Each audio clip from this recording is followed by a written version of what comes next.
Hey guys, this Kriti Sharma, welcome back to my channel creative learning. आज मैं आपको chapter number 1 economics का development पढ़ाऊंगी। ये लेक्चर बस आपने अगर ध्यान से देख लिया, आपको पूरा लेक्चर बहुत अच्छे से समझ तो आएगा ही आएगा। साथ में आपको पूरा लेक्चर मैं क्लास में ही लर्न करवा दूंगी इतने से टाइम में। तो बिल्कुल ध्यान से आपको बातें सुननी है मेरी, एंड आई बेट यू आपका कुछ भी डाउट नहीं रह जाएगा। तो शुरू करते हैं यार चैप्टर डेवलपमेंट से। तो देखो, डेवलपमेंट होता क्या है, पहला मीनिंग क्या है। देखो, डेवलपमेंट को ऐसे समझो कि डेवलपमेंट क्या है, एक ऑल राउंड इंप्रूवमेंट है, एक ओवरऑल इंप्रूवमेंट है बहुत सारे एस्पेक्ट्स में। अब वो कौन कौन से एस्पेक्ट्स हैं, किन सब चीजों का ओवरऑल इंप्रूवमेंट होगा तो हम मानेंगे कि डेवलपमेंट हुआ है। वो ओवरऑल एस्पेक्ट्स क्या है, फ्रीडम। अगर किसी कंट्री में फ्रीडम अच्छी हो गई तो डेवलपमेंट हुआ, किसी कंट्री की इनकम अच्छी हो गई तो डेवलपमेंट है, किसी कंट्री की इकोनॉमिक इक्वालिटी अच्छी है तो डेवलपमेंट है, कहीं पे सिक्योरिटी है तो डेवलपमेंट है, गुड स्टैंडर्ड ऑफ लिविंग है तो डेवलपमेंट है। यानी जब इन किसी भी एस्पेक्ट्स में इंप्रूवमेंट होते हैं तो उसे आप डेवलपमेंट कहते हैं, या फिर अगर सीधी लैंग्वेज में बोलो तो development is also known as progress. इसको हम प्रोग्रेस भी बोलते हैं। तो डेवलपमेंट क्या है, बहुत सिंपल सी बात है। डेवलपमेंट क्या है, एक ऑल ओवर इंप्रूवमेंट है इन द फॉलोइंग एस्पेक्ट्स। वो एस्पेक्ट्स क्या है, आपका फ्रीडम हो गया, इनकम हो गया, इकोनॉमिक इक्वालिटी हो गया, सिक्योरिटी हो गया, गुड स्टैंडर्ड ऑफ लिविंग, और इसी को हम प्रोग्रेस बोलते हैं। अब आपका जो दूसरा टॉपिक है वो क्या है, वो है कि different people different development goals. देखो यार बच्चों, डेवलपमेंट गोल्स हर किसी के अलग है, हर किसी के लिए डेवलपमेंट का मतलब अलग होता है। यहाँ पे तुम्हें दो इमेजेस दिया है। ये इमेज है ऑफ एन इंडस्ट्रियलिस्ट जो क्या चाहता है, डैम्स बनाना चाहता है, ठीक है, अपनी इंडस्ट्रीज को ग्रो करने के लिए डैम बनाना चाहता है जाकि उसके लिए इलेक्ट्रिसिटी सप्लाई इजी हो जाए। बट इस केस में ये जो गांव है, गांव के लोगों को डिस्प्लेस होना पड़ता है। जब डैम्स बनते हैं, रिवर साइड एरियाज के जितने भी लोग वहां पे रहते हैं उन्हें डिस्प्लेस होना पड़ता है। तो इस केस में इंडस्ट्रियलिस्ट के लिए तो डेवलपमेंट हुआ, बट इन लोगों के लिए ये डेवलपमेंट नहीं हुआ। ये क्या हुआ इन लोगों के केस में, इन लोगों के लिए डिस्ट्रक्शन हुआ। तो डेवलपमेंट के ये दो एस्पेक्ट्स होते हैं जो आप हमेशा याद रखना। So there are two aspects of development. वो क्या है कि different people have different development goals. एक पर्सन, अगर पर्सन ए का कोई डेवलपमेंट गोल है तो जरूरी नहीं है कि पर्सन बी का भी वही डेवलपमेंट गोल हो। और दूसरा ये है कि development for one may not be the development for other. जो एक पर्सन के लिए डेवलपमेंट है वो जरूरी नहीं है दूसरे पर्सन के लिए भी डेवलपमेंट हो। जैसे यहाँ पे मैंने आपको एग्जाम्पल दिया, एक एग्जाम्पल आप मुझे कॉमेंट सेक्शन में बताओगे जिसमें एक पर्सन के लिए डेवलपमेंट हो रहा है बट जरूरी नहीं है कि वो किसी दूसरे पर्सन के लिए भी डेवलपमेंट हो। आगे समझ में, तो different people have different development goals. आपके पास क्वेश्चन आता है 2 मार्क्स में, तो क्या लिखोगे, क्योंकि different person have different development goal, हर एक पर्सन का डिफरेंट डेवलपमेंट गोल होता है। और जो एक पर्सन के development for one person may not be the development for the other person. एक पर्सन का डेवलपमेंट दूसरे का डेवलपमेंट नहीं भी हो सकता है, ठीक है। तो ये याद रखना, different people have different development goals. अब क्या डेवलपमेंट का मतलब केवल इनकम होता है, डेवलपमेंट के और क्या दूसरे गोल्स होते हैं, इनकम एंड अदर गोल्स। यानी देखो, हर एक इंडिविजुअल के लिए सबसे पहला गोल क्या होता है डेवलप होने का, इनकम। अगर इनकम अच्छी होगी तो पैसे अच्छे होंगे, तो एजुकेशन अच्छी होगी, सिक्योरिटी अच्छी होगी, लाइफस्टाइल अच्छी होगी। बट क्या बच्चों सिर्फ इनकम को हम बोल सकते हैं कि वही डेवलपमेंट है? No, not this is not the case.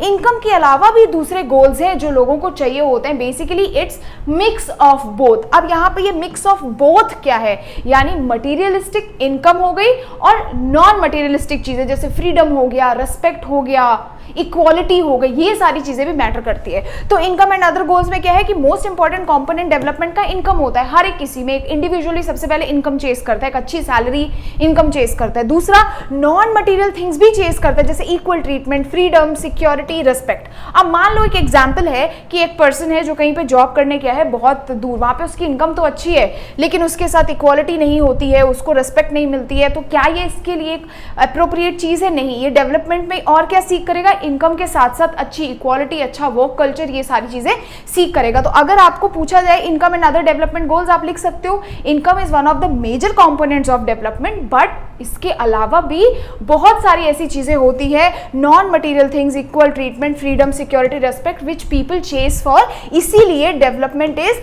Mix of both materialistic and non materialistic thing, यानी income and non materialistic thing दोनों का मिक्स है ये, ठीक है। आगे समझ में।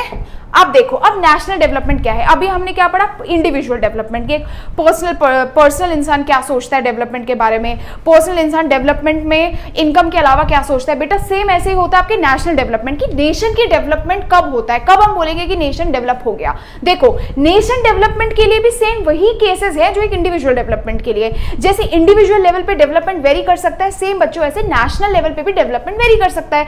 हो सकता है कुछ सेट ऑफ लोगों के लिए क्या हो, एजुकेशन हो जाए कंट्री में तो डेवलपमेंट हो जाए। कुछ सेट ऑफ लोग बिलीव करते हो कि अगर हेल्थ अच्छी हो जाए तो हमारा कंट्री डेवलप बोल दिया जाएगा।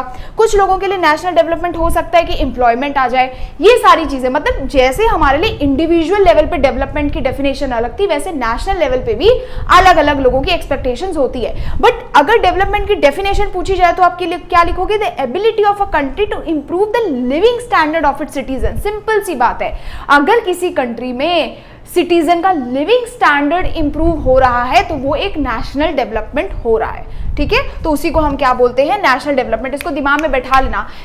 जब भी किसी कंट्री में the ability of a country to improve the living standard of its citizen, जब वो अपने लिविंग स्टैंडर्ड इंप्रूव कर देती है सिटीजन का, तो उसी को हम नेशनल डेवलपमेंट बोलते हैं। अब सेम वही, डिफरेंट पीपल के डिफरेंट आइडियाज होते हैं नेशनल डेवलपमेंट के लिए। किसी के लिए एजुकेशन हो सकता है, किसी के लिए हेल्थ हो सकता है, किसी के लिए एम्प्लॉयमेंट हो सकता है, और ये आपस में कॉन्फ्लिक्टिंग हो सकते हैं। यानी जो एक के लिए डेवलपमेंट हो सकता है शायद वो दूसरे के लिए डेवलपमेंट ना हो। ये हो गया आपका नेशनल डेवलपमेंट। तो क्या है? जिसमें लिविंग स्टैंडर्ड ऑफ द लोगों की इंप्रूव हो जाती है, उसको हम बोलेंगे नेशनल डेवलपमेंट है। डिफरेंट पीपल के डिफरेंट आइडियाज हो सकते हैं, जो एक के लिए नेशनल डेवलपमेंट है वो दूसरे के लिए नहीं हो सकता। सेम जैसे हमने इंडिविजुअल गोल पे पढ़ा था। नेक्स्ट आता है how to compare different countries या स्टेट्स, कि हम डिफरेंट कंट्रीज को कैसे कंपेयर करते हैं। मान लो मैंने बोला कि नेशनल डेवलपमेंट तो हर एक पर्सन के लिए अलग है। जैसे मैंने बताया कि कोई बोलेगा, कोई कंट्री बोलेगा हमारा एजुकेशन स्ट्रांग है, हम डेवलप्ड हो गए। कोई बोलेगा हमारा ये स्ट्रांग है, हम डेवलप्ड हो गए। हर किसी की अलग डेफिनेशन है। तो पता कैसे करते हैं कि कौन सी कंट्री डेवलप्ड है, कौन सी कंट्री अंडर डेवलप्ड है और कौन सी डेवलपिंग है? ये बहुत सारी चीजें, ये सब डिस्कस करेंगे। तो कैसे कंपेयर किया जाता है? तो बेटा सबसे पहला जो इंपॉर्टेंट फैक्टर होता है वो है इनकम। जैसे इंडिविजुअल लेवल पे हमें सबसे पहले इनकम कंसिडर करनी होती है। यानी कोई भी कंट्री रन करने के लिए सबसे पहले क्या चाहिए? मनी चाहिए, इनकम चाहिए, तभी कंट्री ऑपरेट हो सकती है। तो first important factor is income, ठीक है। तो ऐसा बोला गया है कि जिस कंट्री की हायर इनकम होती है, ज्यादा इनकम होती है, वो ज्यादा डेवलप्ड। जिस कंट्री की इनकम कम होती है वो कम डेवलप्ड। अब बात आती है कि कंट्री की इनकम क्या होती है। अब ऐसे तो नहीं होता है कि कंट्री कोई जॉब करती है और पैसा बनाती है, it is not like that. तो कंट्री की इनकम कैसे देखते हैं? देखो, एक कंट्री में जितने भी लोग हैं, फॉर एग्जांपल ये एक कंट्री ए है और इस कंट्री में 9 लोग हैं, तो ये 9 लोग मिलकर अगर 5 रुपए कमाते हैं तो कंट्री की इनकम 9 × 5 = 45 रुपीज हो गई। ऐसे यानी जितने भी लोग हैं तो क्या हुआ? Income of the country, income of all the residents of the country. यानी जितने भी रेजिडेंट्स है कंट्री में, उन सब लोगों की इनकम को ही हम कंट्री की इनकम बोलते हैं, ठीक है। तो अब वो कह रहे हैं इस लेवल पे कंपेयर करें। अब एक बार जरा ध्यान से यहाँ पे देखो, मैंने बोला ठीक है ये कंट्री ए है, ये कंट्री बी है। बेटा मेरे को एक बार बताओ, यहाँ पे तुम्हें क्लियरली दिख रहा है कि कंट्री ए की टोटल इनकम क्या है? 45, कंट्री बी की टोटल इनकम 40 है। ऐसे देखने में जो हमने अभी पढ़ा इनकम के हिसाब से, अगर हम टोटल इनकम के हिसाब से कंट्रीज को कंपेयर करें तो हमारे हिसाब से कौन सी कंट्री ज्यादा डेवलप्ड होनी चाहिए? कंट्री ये डेवलप्ड होनी चाहिए। 45 रुपीज है इसकी इनकम और इसकी 40 रुपीज है। बट अगर आप देखो तो ये एक पावरफुल मेजर नहीं है। Total income is not a useful measure. वो यूजफुल मेजर क्यों नहीं है बच्चों? जरा ध्यान से देखो, यहाँ पे इस कंट्री में 9 लोग रह रहे हैं। ये 9 लोग 5 रुपए कमाते हैं तो 45 रुपीज बनते हैं। बट इस कंट्री में कितने लोग रह रहे हैं? केवल 4 लोग रह रहे हैं और 4 लोग 10 रुपए कमा के 40 रुपए बना रहे हैं। अगर हम ध्यान से देखें तो पॉपुलेशन कहीं ना कहीं टोटल इनकम को अफेक्ट करता है। जहां की पॉपुलेशन ज्यादा वहां की टोटल इनकम ज्यादा। जैसे कंट्री हमारी इंडिया हो गई, इंडिया की इतनी ज्यादा पॉपुलेशन है कि यूके यूएस जैसी कंट्रीज तो जितना मर्जी पैसा कमा ले हमसे पीछे रह जाएंगी। तो ये एक मेथड नहीं हो सकता टोटल इनकम कंट्रीज की क्या जानने का, डेवलप्ड है या अंडर डेवलप्ड है। तो कंट्रीज हैव डिफरेंट पॉपुलेशन। जैसे हमने यहाँ पे क्लियरली देख लिया ना बच्चों, यहाँ की पॉपुलेशन ज्यादा थी तो ज्यादा लोगों ने कम पैसा भी बनाया तो उनकी टोटल इनकम ज्यादा हो गई। बट ऐसा तो नहीं है, ये डेवलप का केस तो नहीं है, क्योंकि यहाँ पे तो लोग कम है लेकिन हर एक इंसान ज्यादा पैसा कमा रहा है। तो क्या है? Different people, countries have different population, इसलिए ये एक करेक्ट मेथड नहीं हो सकता। पहला रीजन क्या है कि लोगों की पॉपुलेशन डिफरेंट होती है, कंट्रीज की पॉपुलेशन डिफरेंट होती है। दूसरा क्या है कि कंट्री की टोटल इनकम हमें ये नहीं बताती कि एक individual person on an average कितना पैसा कमाता है। ठीक है, यहां पे मुझे पता चला 45 रुपीज है, मुझे ये तो नहीं पता चला ना कि इंडिविजुअल कितना पैसा कमाता है। तो ये एक क्या है? बेसिकली करेक्ट मेथड नहीं है कंट्रीज को डेवलप अंडर डेवलप्ड बोलने का। समझ आया? तो कंट्रीज को कैसे कंपेयर करते हैं? इनकम बहुत इंपॉर्टेंट फैक्टर होता है। टोटल इनकम क्या होती है कंट्री की? जितने भी रेजिडेंट्स हैं उनकी इनकम को अगर हम प्लस कर दे तो वो टोटल इनकम बनाती है कंट्री की।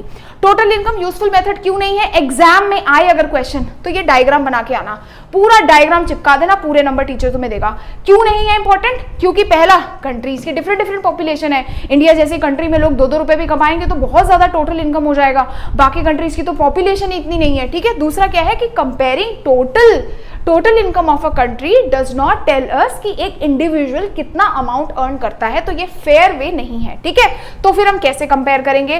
तो इसीलिए हम कंपेयर करते हैं थ्रू एवरेज इनकम। अब एवरेज इनकम क्या है? एवरेज इनकम मतलब एक कंट्री में जितनी भी इनकम है, एक कंट्री की टोटल इनकम को जब हम उसकी टोटल पॉपुलेशन से डिवाइड कर देते हैं तो पर कैपिटा इनकम यानी कि एवरेज इनकम आती है। कि यानी उस एक कंट्री में, मान लो 2 कंट्रीज है, तो मेरी एक कंट्री में एक पर्सन अगर 100 रुपए कमाता है, वो एवरेज है कि एक पर्सन 100 रुपए कमाता है। तो एक कंट्री के एक पर्सन से दूसरे कंट्री की इनकम को जज किया कि मेरे कंट्री में एवरेज इनकम 100 रुपए है, उसकी कंट्री में एवरेज इनकम 200 रुपए, यानी मेरे कंट्री में एक पर्सन 100 रुपए कमाता है और इसकी कंट्री में एक पर्सन क्या कमाता है? 200 रुपए कमाता है। एक तरीके से एवरेज कर दिया, तो इसको बोला जाता है एवरेज इनकम। अगर आपके पास आए एवरेज इनकम को पर कैपिटा इनकम पूछा जाए तो एवरेज इनकम क्या है? When total income of a country is divided by the total population of a country, it makes average income और पर कैपिटा इनकम। सीधी सी बात है, आपकी जो वर्ल्ड डेवलपमेंट रिपोर्ट है वो रिलीज करता है वर्ल्ड बैंक। तो वर्ल्ड बैंक आपकी वर्ल्ड डेवलपमेंट रिपोर्ट रिलीज करता है जिसमें वो कंट्रीज को क्या करता है? केवल और केवल पर कैपिटा इनकम के बेसिस पे कंपेयर करता है कि कौन सी कंट्री ज्यादा रिच है, कौन सी कंट्री पुअर है। तो उस हिसाब से ये 2019 के डेटा के हिसाब से आपके जो मतलब जिस भी कंट्रीज का पर एनम क्या है 49,300 यूएस डॉलर से ज्यादा है per capita income. Per capita income क्या है? कितनी? एक साल में अगर एक पर्सन वहां पे 49,300 डॉलर्स कमा पा रहा है यूएस डॉलर्स, तो वो सारी रिच कंट्रीज है। 25 यूएस डॉलर से 2500 यूएस डॉलर से कम कमा रहा है तो पुअर कंट्रीज है। यहाँ पे इंडिया बेटा क्या है 6700 यूएस डॉलर्स बनाता है ऑन एन एवरेज एक साल में एक पर्सन। तो इसको हम क्या बोलते हैं बच्चों? लो मिडिल इनकम कंट्री में आता है। ये चार्ट क्या है आपका? लो मिडिल इनकम कंट्री में बोला गया है। ना ये रिच कंट्री है ना बहुत लो है, ये लो मिडिल में आती है। अब एक बहुत इंपॉर्टेंट क्वेश्चन आता है कि दीदी जो वो मिडिल ईस्टर्न कंट्रीज है, तुमने देखा होगा वहां पे तो बहुत पैसा है, इतना वहां पे तो ऑयल है, सब बोलते हैं मिडिल ईस्टर्न कंट्रीज तो बहुत पैसा है, इतने ज्यादा रिच होते हैं, बट यहाँ पे इसको रिच कंट्री में क्यों नहीं रखा? अगेन आपका सवाल यही आया कि बच्चों केवल डेवलप होने के लिए, जैसे एक इंडिविजुअल लेवल पे डेवलप होने के लिए केवल इनकम मैटर नहीं करती, और भी बहुत चीजें मैटर करती है। सेम बच्चों एक कंट्री को डेवलप कहने के लिए केवल इनकम मैटर नहीं करती, और भी चीजें मैटर करती है। जैसे कि मिडिल ईस्टर्न कंट्रीज में बहुत ज्यादा फ्रीडम नहीं है, उस लेवल की इक्वालिटी नहीं है जिस लेवल की इक्वालिटी इन कंट्रीज में है, इसीलिए इसको हम क्या नहीं करते? रिच कंट्रीज या डेवलप कंट्रीज में नहीं डालते। ठीक है, ये आगे समझ में। अगर आपसे क्वेश्चन पूछा जाए कर लोगे? कैसे कंपेयर करते? बता दिया मैंने। एवरेज इनकम क्यों कंपेयर करते हैं कि एवरेज इनकम कैसे निकालते हैं? Total income divided by total population. World bank की ये रिपोर्ट है, इसको याद कर लेना, क्वेश्चन आता है एग्जाम्स में। अब देखो, अब यहाँ पे एक और प्रॉब्लम है। ये कहता है कि एवरेज इनकम भी एक करेक्ट मेथड नहीं है कंट्रीज को क्या करने का? जज करने का। क्यों? देखो ध्यान से देखो, ये भी क्या है बहुत ज्यादा यूजफुल नहीं है क्या करने के लिए? कंट्रीज को कंपेयर करने के लिए। दे हाइड डिस्पैरिटीज हाइड करते हैं। देखो अब मैं तुम्हें एक प्यार से एक बात समझाती हूँ। पहले इसका मैं कलर चेंज कर लूँ, ठीक है। ये देखो, अब मान लो ये है कंट्री ए, कंट्री बी। कंट्री ए में एक पर्सन 9500 कमा रहा है, कितना कमा रहा है, कितना कमा रहा है, कितना कमा रहा है, कितना कमा रहा है, ठीक है। एक कंट्री देखो 500 500 500 500 एक ही पर्सन ने सारा कमा दिया। देखो सीधी सी बात है कि कोई भी कंट्री है उसमें मान लो 5 लोग रहते हैं, उसमें अगर एक अकेला पर्सन 48,000 रुपीज बनाता है और बाकी के 4 लोग केवल 500 रुपीज बना रहे हैं, तो इसका मतलब क्या हुआ? जब हम एवरेज निकालेंगे तो एवरेज तो ये तो बढ़ जाएगा, इसको डिवाइड बाय 5 करेंगे तो उस हिसाब से तो ये जो 4 लोग बेचारे 500 रुपए कमा रहे हैं, हमें दूर से देखने में कैसा लगेगा कि ये भी बहुत ज्यादा पैसा कमा रहे हैं, बट ऐसा नहीं है। यानी कि हमें एग्जैक्ट डेटा नहीं मिलता। किसी भी कंट्री की एवरेज इनकम का जो एक एवरेज इनकम है, कई बार ऐसा होता है कि उस एवरेज इनकम से कुछ लोग ऐसे जो बहुत ही ज्यादा पैसा कमा रहे हैं और कुछ लोग ऐसे जो बहुत ही कम पैसा कमा रहे हैं। क्योंकि हम डेटा को एवरेज आउट कर दे रहे हैं तो वो हमें एक डेटा प्रोवाइड कर दे रहे हैं। जैसे इस केस में देखो, कंट्री बी के केस में कि majority majority of the money ये पर्सन 5 कमा रहा है, बट एवरेज करने पे हमें क्या लगेगा कि person A B C D सभी बराबर बराबर पैसा कमा रहे हैं, उतना पैसा कमा रहे हैं जितना हमें ऑन एन एवरेज दिखाई दे रहा है। तो ये क्या करता है, इट हाइड डिस्पैरिटीज, ये डिस्पैरिटीज हाइड करता है, ये लिमिटेशंस है एवरेज इनकम की, ठीक है। दूसरा, डज नॉट टेल, ये भी नहीं बताता कि लोगों के बीच में इनकम कैसे डिस्ट्रीब्यूटेड है। एवरेज तो बता दिया कंट्री का कि भाई एक कंट्री की एवरेज इनकम एक पर्सन की इतनी है, बट ये नहीं बताता कि वो एवरेज इनकम डिस्ट्रीब्यूट कैसे की गई है। जैसे मैंने तुम्हें एग्जांपल दिया कि person A B C D बेचारे 500 रुपए कमा रहे हैं कंट्री में, लेकिन केवल एक ही पर्सन है जो 48,000 रुपीज कमा रहा है, ठीक है। तो अगर आया कि what are the limitations of average income, तो पहला आपने बेटा सिंपल यही सा लिखना है कि इट हाइड डिस्पैरिटीज, बहुत सारी चीजें छुपती है इसमें, ये ऑन ग्राउंड रियलिटी नहीं बता रहे हैं। एंड सेकंड ये है कि इट डज नॉट टेल कि कैसे इनकम को डिस्ट्रीब्यूट किया गया है लोगों के बीच में। अब जैसे यहाँ पे है country with no rich and no poor, जिस कंट्री में कोई रिच पुअर नहीं है, यहाँ पे 4 कुर्सियां हैं, 5 लोग बैठे हैं, बिल्कुल ठीक है। अब इस कंट्री में देखो जहां पे रिच एंड पुअर की कंट्री हो गई, 4 कुर्सी में एक अकेला इंसान बैठा है, यानी कि इतनी income, majority of the income एक अकेला पर्सन जनरेट कर रहा है, बाकी ये 2 चेयर पे 4 लोग बैठे हैं, यानी कि जो बची हुई इनकम है वो इतने सारे लोग जनरेट कर रहे हैं। यानी कि एक कंट्री की मेजॉरिटी ऑफ द वेल्थ एक पर्सन के हाथ में है, और एक कंट्री में थोड़ी सी जो वेल्थ है वो बहुत सारे लोगों के पास में है, ऐसे समझ लो। तो हम टोटल इनकम को क्यों नहीं कंसिडर करते थे? टोटल इनकम को इसलिए कंसिडर नहीं करते थे क्योंकि हर एक कंट्री की पॉपुलेशन डिफरेंट होती है, और ये भी नहीं पता चलता कि एक अकेला पर्सन कितना पैसा कमा रहा है। यहाँ पे अब एवरेज इनकम की भी लिमिटेशंस आ गई, क्यों? डिस्पैरिटीज हैं, हमें पता ही नहीं चल पा रहा है कि एग्जैक्टली कंट्री की ग्राउंड रियलिटी क्या है। एवरेज आउट करने पे तो डेटा हमें बिल्कुल ठीक लग रहा है, बट ऐसा नहीं है, कई लोग बहुत ज्यादा पैसा कमा रहे हैं कंट्री में, कई लोग कम पैसा कमा रहे हैं, यानी कि does not tell how income is distributed among the people. ये हो गया आपका नेक्स्ट पॉइंट।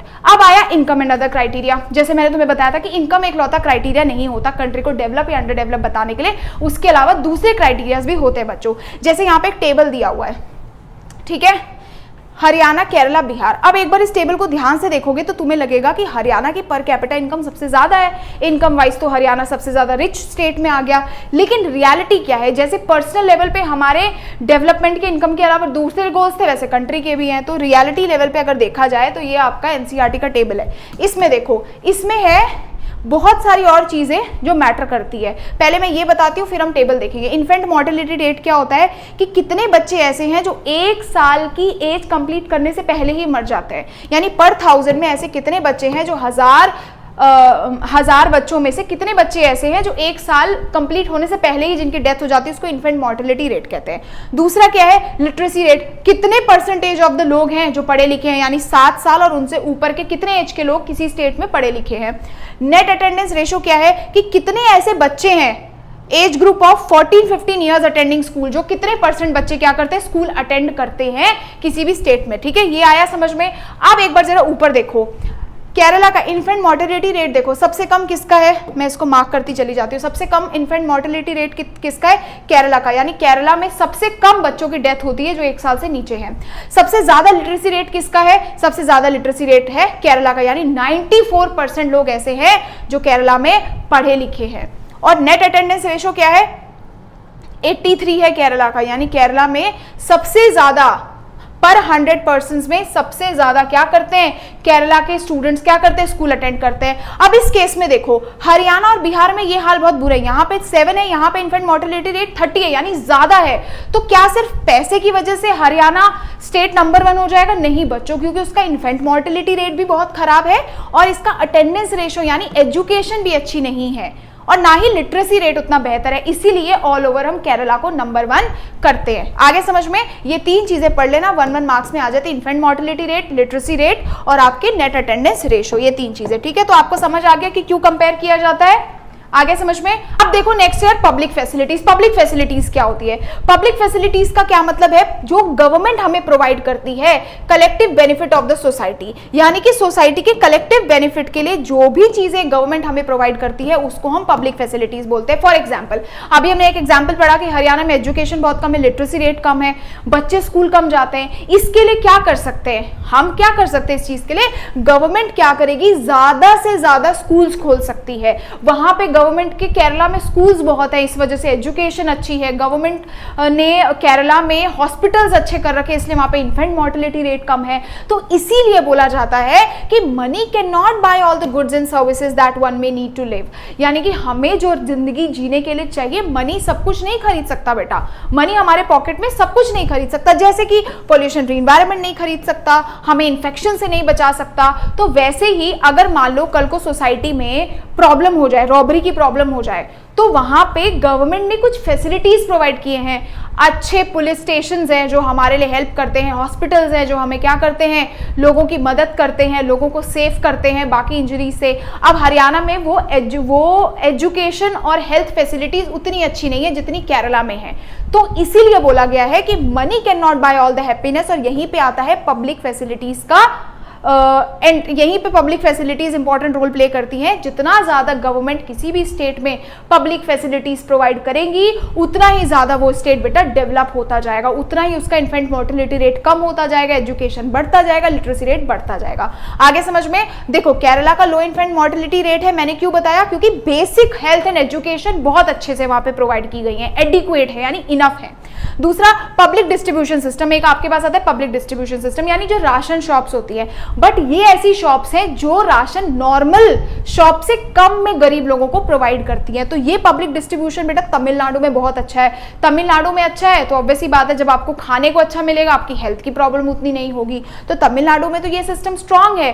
बट इस केस में बिहार और झारखंड के केस में ये अच्छा नहीं है। अगर तुम नोटिस करोगे इस चार्ट में, तो बिहार में इन्फेंट मोर्टेलिटी रेट भी ज्यादा है, यानी हेल्थ वाइज भी कोई खास नहीं है, एजुकेशन वाइज तो वैसे भी देखो यहाँ पे एजुकेशन भी कम है, तो लिटरेसी रेट भी कम है। तो ये बेसिक फैसिलिटीज, ये पब्लिक फैसिलिटीज की वजह से ही ये चीजें इंप्रूव हो सकती हैं। ये अगर क्वेश्चन आया आप लिख सकते हो पब्लिक फैसिलिटीज क्या है, गवर्नमेंट प्रोवाइड करती, क्यों प्रोवाइड करती, क्योंकि सब कुछ हम पैसे से नहीं खरीद सकते। अब फिर आप लिख देना कि केरला का लो इन्फेंट मोर्टेलिटी रेट है, क्यों, क्योंकि अच्छी एजुकेशन है, वहाँ पे अच्छी हेल्थ फैसिलिटीज है, पब्लिक डिस्ट्रीब्यूशन सिस्टम तमिलनाडु में बहुत ज्यादा अच्छा है, लेकिन केरला और झारखंड में, मतलब सॉरी बिहार और झारखंड में कम है। इस तरीके से तुम लिख सकते हो, 1 और 2 मार्क का ही क्वेश्चन आएगा।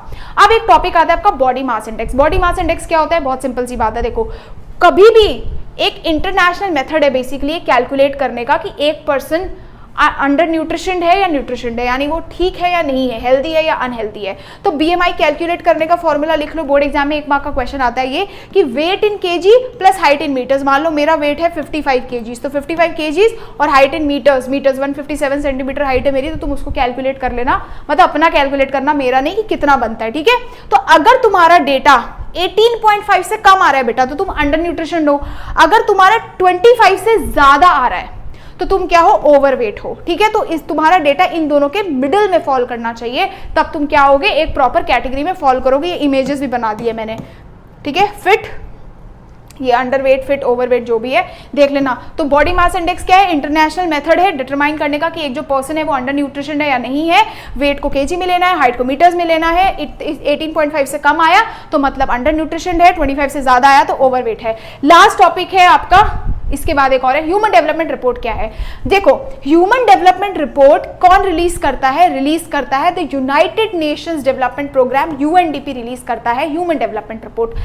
किस चीज के लिए, 189 कंट्रीज के लिए रिलीज करता है। जिसमें वो करता क्या है, उसमें रिपोर्ट क्या करती है, कंपेयर करती है कंट्रीज को on the basis of 3 criterias. बेटा 3 क्राइटेरियाज के बेसिस पे कंट्रीज को क्या किया जाता है, कंपेयर किया जाता है। जैसे कि पर कैपिटा इनकम एक फैक्टर हो गया, लिटरेसी रेट दूसरा फैक्टर हो गया, तीसरा हो गया लाइफ एक्सपेक्टेंसी। यानी कि human development report UNDP release करता है जिसमें वो 189 कंट्रीज को कंपेयर करता है इन 3 फैक्टर्स पे, per capita income, literacy rate और लाइफ एक्सपेक्टेंसी। सबको पता है एक ऑन एन एवरेज एक पर्सन कितना पैसा कमाता है, लिटरेसी रेट कितने पढ़े लिखे हैं, लाइफ एक्सपेक्टेंसी की कितनी लाइफ एक्सपेक्ट कर रहे हैं, यानी कितने साल तक जी रहा है ऑन एन एवरेज एक पर्सन। अब देखो यहाँ पे इंडिया की 130th रैंक है, पर श्रीलंका की 76th है। अब बच्चों तुम देखो इंडिया नीचे है श्रीलंका से, क्योंकि श्रीलंका के लोग लिटरेट ज्यादा है, लिटरेसी रेट भी ज्यादा है और उसका लाइफ एक्सपेक्टेंसी रेशो भी ज्यादा है, ठीक है। इसीलिए श्रीलंका कंपैरेटिवली इंडिया से ऊपर है। इसका एक चार्ट एनसीईआरटी में जरूर से पढ़ना, ठीक है। ये एक बार देख लेना क्या है। अगर तुमसे पूछा जाए कि ह्यूमन डेवलपमेंट रिपोर्ट क्यों एक बेटर मेथड है लोगों के मतलब कंट्रीज को कैटेगराइज करने का, डेवलप्ड अंडर डेवलप्ड करने का, सिंपल सी बात है, पता चल गया। पर कैपिटा इनकम के साथ साथ बेटा लिटरेसी रेट और लाइफ एक्सपेक्टेंसी भी ऐड कर दिया है, जो अदर 2 पैरामीटर्स हैं किसी भी कंट्री को डेवलप्ड या अंडर डेवलप्ड कहने के लिए कि एक कंट्री में लोग कितने पढ़े लिखे हैं। Sustainability of development last topic. अगर आपसे पूछा जाए सस्टेनेबल डेवलपमेंट क्या है और कैसे कंट्रीज डिस्ट्रॉय हो रही है, कैसे हमारा जो इन्वायरमेंट है वो हार्म हो रहा है, तो आप ये आंसर लिखोगे सस्टेनेबल डेवलपमेंट क्या है।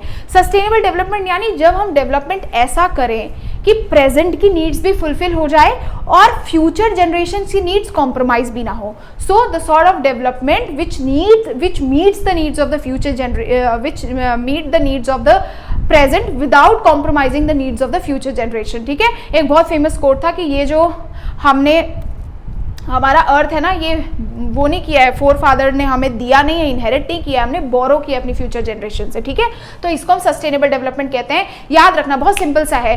Sustainable development is a development जहां पे क्या होता है, दैट मीट, जो आज की प्रेजेंट की नीड को मीट कराए, that meets the need of the present without compromising the needs of the future generation. या इसको सिंपल टर्म्स में ऐसे भी बोल सकते हो, development without harming the nature को हार्म करे बिना जो डेवलपमेंट होता है। अभी करंट कंडीशन क्या हो गई है बच्चों, करंट कंडीशन ये हो गई है कि ग्राउंड वाटर हमारा रिस्क पे है।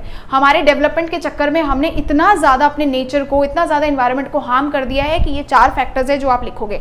Ground water at risk, 1/3 of the country, हमारी 1/3 of the country over use कर रही है ग्राउंड वाटर को। हम ग्राउंड वाटर को इतना ज्यादा यूज कर रहे हैं कि वो क्या हो रहा है, रिस्क पे है, यानी कि पानी बहुत जल्दी जल्दी खत्म हो रहा है। अब तुम मेरे से क्वेश्चन करोगे दीदी पानी तो रीन्यूएबल रिसोर्स है, पानी तो बार बार बन सकता है। बिल्कुल बन सकता है, वाटर साइकिल पढ़ी थी ना कि बादल है फिर प्रेसिपिटेट होगा ऊपर जाएगा, तो रीन्यूएबल रिसोर्स है। तो मैं ऐसे क्यों बोल रही हूँ कि खत्म होने वाला है, क्योंकि देखो वो प्रोसेस टाइम लेता है। जो ग्राउंड वाटर है, हमारा जो ग्राउंड वाटर उसमें जो पानी है वो बनने में टाइम लेता है। हम उसको इतने तेजी से यूज कर रहे हैं ग्राउंड वाटर को कि वो धीरे धीरे करके खत्म होने की कगार में आया है। तो 1/3 कंट्री हमारी ग्राउंड वाटर को ओवर यूज कर रही है। स्पेशली पंजाब के कुछ, पंजाब हो गया, वेस्टर्न यूपी हो गया, हार्ड रॉक प्लेटू एरियाज हो गए हमारे सेंट्रल एंड साउथ इंडिया के। ये हो गया पहला फैक्टर। दूसरा क्या है, एक्सेसिव माइनिंग। इतनी ज्यादा एक्सेसिव माइनिंग होती है, कोल की, सिल्वर की, गोल्ड की, एक्सेसिव माइनिंग।